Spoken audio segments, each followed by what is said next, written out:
Le problème de nos jours, c'est que tout est fait pour te faciliter la vie.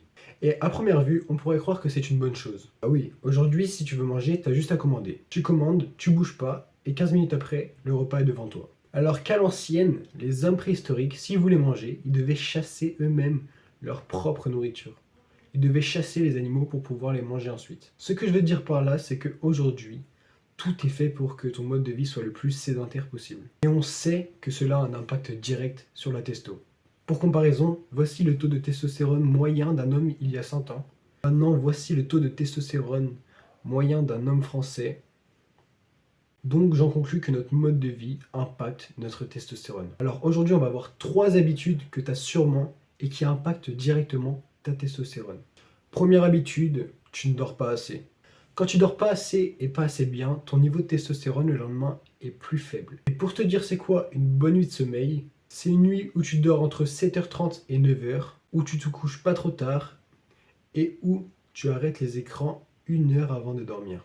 Et là, je vois tout de suite les gens arriver et dire oui, mais moi, je comprends pas, j'arrive pas à dormir, je suis jamais fatigué, je galère à m'endormir, j'arrive pas à me coucher avant minuit, c'est impossible. Et moi, je vais te poser 3 questions.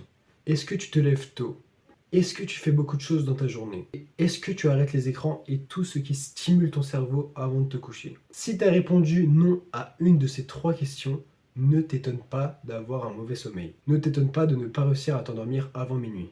Parce que personnellement, j'ai jamais entendu un mec qui bosse 6 heures par jour sur ses projets, qui se lève à 6 heures tous les matins et qui coupe tout ce qu'il surstimule le soir, y compris les lumières bleues, me dire je n'arrive pas à m'endormir avant minuit. Donc si tu as répondu non à une des questions précédentes, je te conseille de faire ce que je viens de te dire précédemment et tu verras sûrement des changements. Deuxième mauvaise habitude, tu ne bouges pas assez. Fais du sport, travaille dur.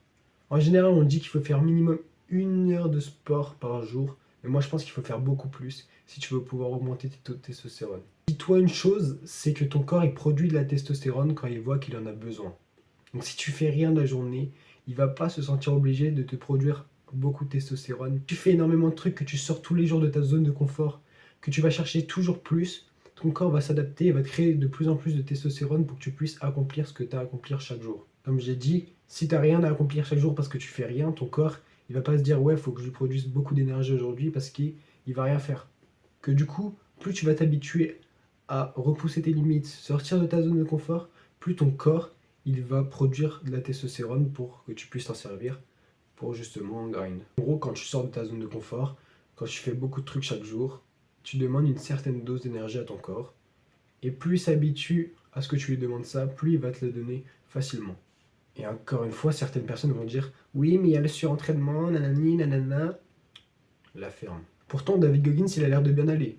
Et pourtant, il court un semi-marathon tous les matins au réveil. Je t'épargne tout ce qu'il fait dans la journée. Donc, n'aie pas peur du surentraînement, c'est super rare. Et commence à t'entraîner dur et chaque jour. Troisième habitude, tu consommes de l'alcool. Dis-toi que dans l'alcool, les calories, ce sont ce qu'on appelle des calories vides. Et c'est quoi le concept d'une calorie vide?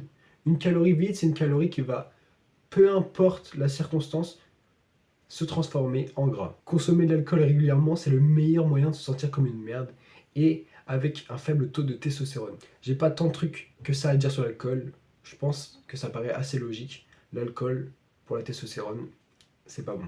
Voilà, cette vidéo est terminée. Abonne-toi si t'as kiffé et on rush le top 1% ensemble.